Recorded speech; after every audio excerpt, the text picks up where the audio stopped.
Perpisahan harus terjadi antara Martha dengan Alfonso. Mereka berdua berpelukan. Martha menangis terseduh-seduh sambil memeluk Martha. Alfonso berkata,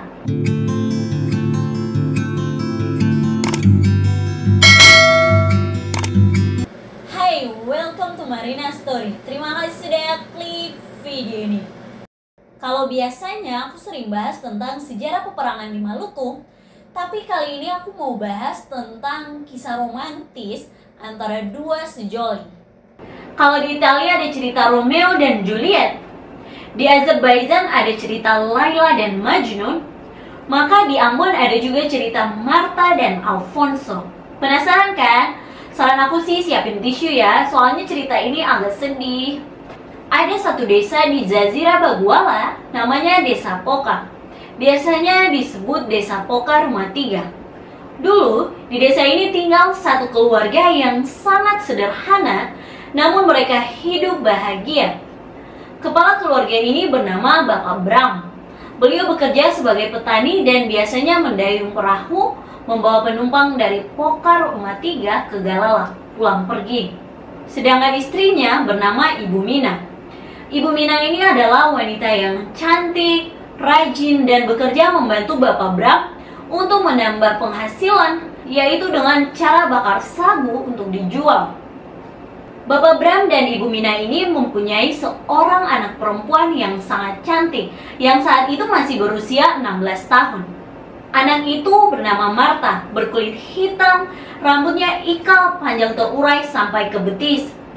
Setiap sore, sehabis Ibu Mina membakar sagu, biasanya Martha berjalan menjual sagu kepada orang-orang di sekitar Desa Poka. Dia selalu memakai baju cele merah muda atau baju adat wanita Ambon dengan rambut yang dikonde dan sagu ditaruh di atas kepala. Martha berjualan dengan berjalan keluar masuk lorong-lorong sambil berteriak, "Sagu, Tante bali sagu, sagu, mau balik kaseng." Salah satu jalan yang biasanya Martha lewati untuk menjual sagu yaitu di depan asrama tentara Portugis.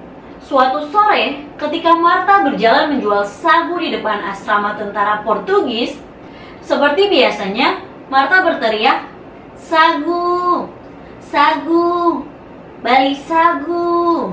Martha terkejut karena di depannya berdiri seorang laki-laki gagah tentara Portugis.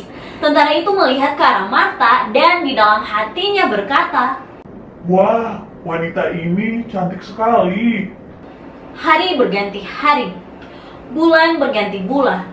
Martha tetap tekun dengan pekerjaannya menjual sagu. Suatu hari, seperti biasanya, Martha berjalan menjual sagu lewat depan asrama tentara Portugis sambil berteriak, "Sagu, sagu."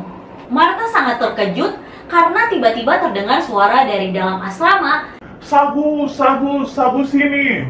Martha cepat-cepat menghampiri suara tadi. Tetapi Martha sangat takut karena dia harus masuk ke dalam asrama. Lelaki itu mengulurkan tangannya ke arah Martha. Martha berpikir, oh mungkin dia mau kenalan dengan Beta. Tiba-tiba Alfonso memberikan tangan. "Saya Alfonso, Nona siapa?" "Beta Martha," kata Alfonso. "Wah, Nona kamu cantik sekali, Martha." Jantung Martha berdebar-debar sangat kencang. Karena tidak tahan, Martha bertanya, "Tuan panggil Beta mau bali sagu kah? Tapi kenapa Tuan sing bali?"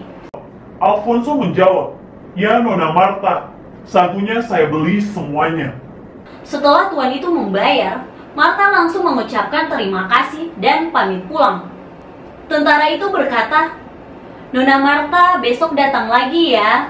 Sambil menjawab iya, Martha setengah lari cepat-cepat meninggalkan asrama tentara itu.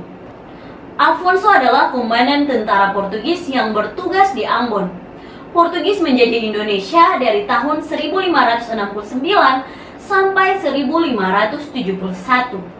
Ketika tiba di rumah, Ibu Mina telah berdiri di depan pintu menunggu Martha dengan senang hati karena Ibu Mina melihat baki telah kosong.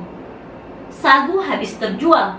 Ibu Mina kaget ketika melihat wajah Martha yang sangat pucat. Ibu Mina mengelus bahu Marta sambil bertanya, "Marta, usirkan apa itu? Apa yang terjadi?" Begini Bu, tadi sewaktu beta jualan sagu di depan asrama tentara Portugis, ada seorang tentara yang memanggil beta, katanya mau beli sagu. Tapi tentara itu dia seng langsung beli sagu, tapi dia malah ajak beta kenalan. Ibu Mina menjawab, terus dia pun nama siapa? Dia pun nama Alfonso Bu. Ibu, dia tuh sangat baik hati, semua sagu yang beta jual dia beli. Oh, itu kan cuma kenalan saja, kata Ibu Mina. Beberapa hari kemudian, Marta menjual sagu. Seperti biasa, dia lewat di depan asrama sambil berteriak, "Sagu, sagu, beli sagu kaseng." Marta kaget. Dia tidak menyangka kalau yang berdiri di depannya adalah Alfonso. Marta hendak berlari meninggalkan Alfonso. Namun tentara itu telah memegang baki sagu. Alfonso membawa masuk Marta ke dalam asrama di mana dia tinggal. Marta berkata, "Jangan tuan, beta takut." Alfonso menjawab, Jangan takut Marta, saya akan bayar semua sagu yang kamu jual. Marta, saya ingin bersahabat dengan kamu. Maukah kamu bersahabat dengan saya? "Boleh tuan, boleh," jawab Marta sambil menganggukkan kepalanya. Bulan berganti bulan. Tahun berganti tahun. Marta sekarang berumur 17 tahun.